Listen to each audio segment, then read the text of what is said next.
What's up, guys? For those who've been following me on my blog for a long time, you might know that I'm a pretty big Disco Rick follower, enthusiast slash historian. And so I guess to start off, if you don't know, let me explain briefly who Disco Rick is. He's not just a guy who put out some albums, although he did. First of all, originally, he's the DJ for the Gucci Crew too. All the way back to 1985, 86, with records like Sally That Girl and the Cabbage Patch.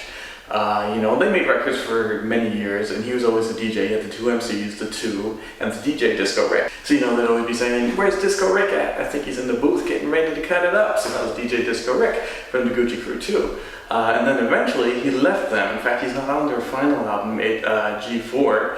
By that time he had left. He went out and started putting out records of his own with his own crew, the Dogs. And the Dogs were really just his dancers. So it was basically just him. Those were really solo albums. So you had Disco Rick featuring the Dogs, and then later the Dogs and just DJ Disco Rick, but it was always just him. And what set the Disco Rick and the Dogs stuff apart from Gucci Crew too, primarily it was just how outrageous it was. He was definitely influenced by like the Ghetto Boys and just all sorts of really controversial acts. In fact, one of his first singles was a 12-inch only called Rap Protest, which is just all about the First Amendment and protecting guys like 2 Live Crew, or I shouldn't say protecting, but standing up for guys like Public Enemy, 2 Live Crew, and just really standing up for the right to be vulgar. And he had lots of singles and stuff that were all about, just crazy curse words over danceable Miami beats. If anything was his drawback, it was probably just the fact he completely bought into the Miami style of beats, that whole, almost go-go style beats with deep bass lines and all that, as opposed to sort of the more classic hip-hop samples and break beats.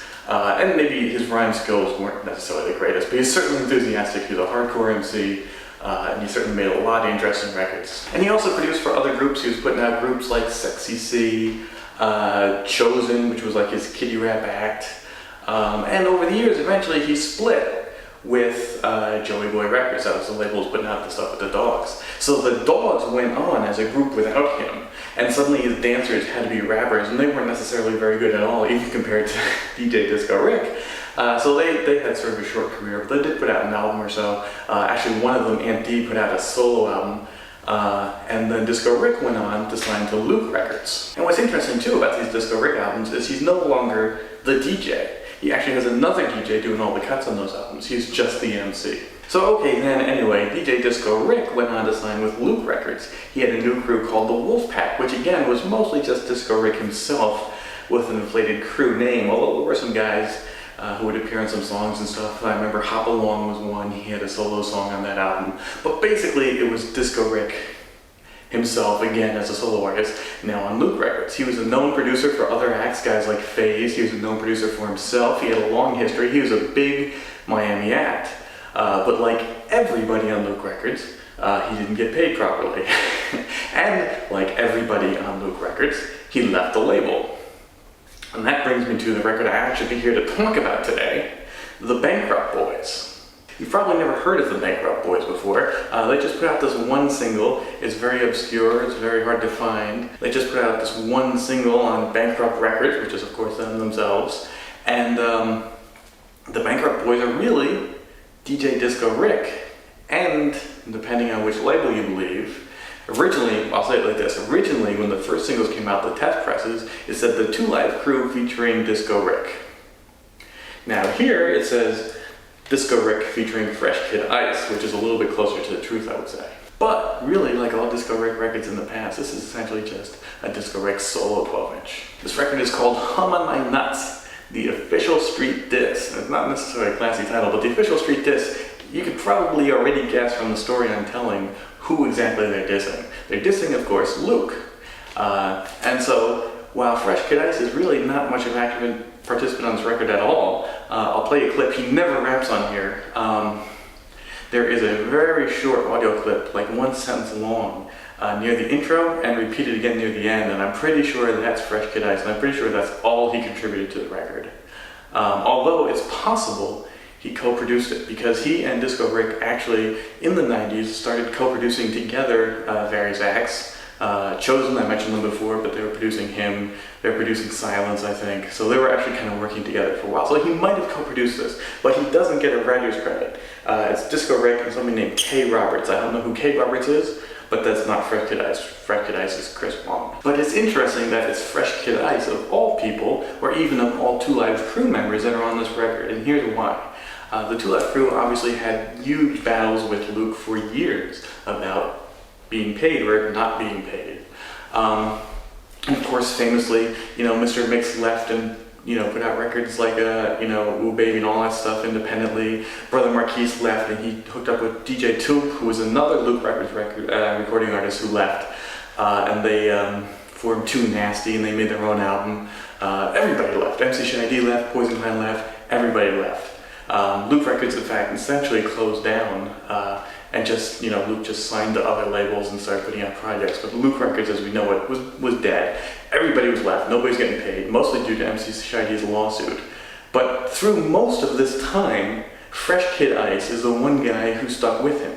See, again, when the Two Live Crew split up, Mr. Mix left, Brother Marquise left, Fresh Kid Ice stuck around. He put out a solo album on Luke Records in 1992 when most of the other guys had already bounced already. And then when Luke put together the new Two Live Crew, where he now made himself an official member, because before, even though you always think of Luke as being a member of the Two Live Crew, he never was, because Two Live Crew started out without him, and it was just Fresh Kid Ice and Amazing V, and then they signed to Luke Records, and then they got Brother Marquise and Mr. Mix, and they had all their hits, and Me So Horny and all that. And it was always Luke Skywalker featuring the Two Live Crew, and he was always collaborating on their albums, but he was never an official member until finally when they broke up and the new Two Live Crew formed, and he just made himself an official member.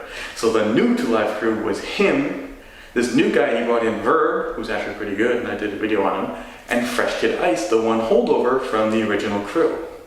So he's the guy who never left Luke when everybody else was out.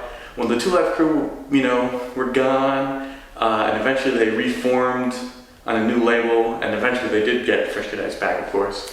But when everybody else split, Fresh Kid Ice is the one who stuck around. So it's pretty telling then that when this record comes out, Fresh Kid Ice is the guy who, even if he didn't musically work on this record, he certainly co-signed it. So of course I'm going to play you some clips. But before I do, one more thing that's interesting about this record, amongst all the things that are already interesting about this record, is that it's pretty much Disco Rick's final record. He did produce for some other artists and, kept his name in the game for a while longer. But this is pretty much the last record he's rapping on. He came through on Joey Boy Records, and then, with the Dogs, and then Disco Rick and the Wolfpack on Luke Records. Other records like Silence and stuff on Vision Records kind of came out in between. He left Luke, came out to Vision Records and worked with some other artists where, again, for example, Silence, I don't know who they were, but they were mostly Disco Rick. He was the guy rapping, he was the guy producing, he was the guy writing. So again, there's just another one of those acts where I'm sure there were other guys in Silence, and if their full-length album had ever come out, maybe we would have gotten to know them. But essentially it was Disco Rick. And this record is essentially Disco Rick. It says the Bankrupt Boys, but I'm sure that's pretty much nobody too. It's just another Disco Rick record. So this is his final record. So how is it? Well, of course you'll be able to judge for yourselves on the clip. But it's fun, it's cool. He's definitely angry and hardcore, which is, what you want from Disco Rick. That's really where he excels, that's his thing. He's going hard at Luke. There's plenty of disses that I'm sure made Luke feel bad.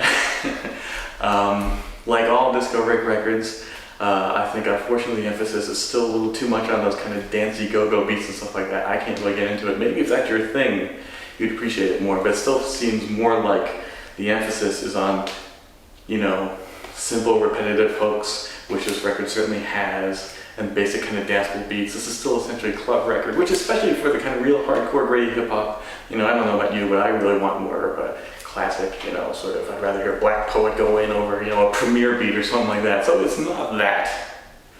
But if you appreciate Disco Rick, then you'll certainly appreciate this. This is certainly better than any of the Wolfpack stuff and all that. This is, him coming pretty hardcore and as close as you'll ever get to his sort of infamous The Negro's Back album. There's just the one version of the one song on here. It's a double A-side. The labels are exactly the same on both sides, and it's just the one song beginning to end on both sides of the record. No instrumentals or anything like that either. So, the Bankrupt Boys, Hum on My Nuts, the Street Diss. There is a girl who sings on this record who adds some amusing moments as well. She's not credited, but anyway, so check it out. what Disco Rick had to say about the way he was treated on Luke Records. Okay, I want to talk about Luke, baby. He's a stupid fuck. Hey, yo, what y'all think about Luke? Fuck Luke! Yo, Luke, how you want this? Fast or slow?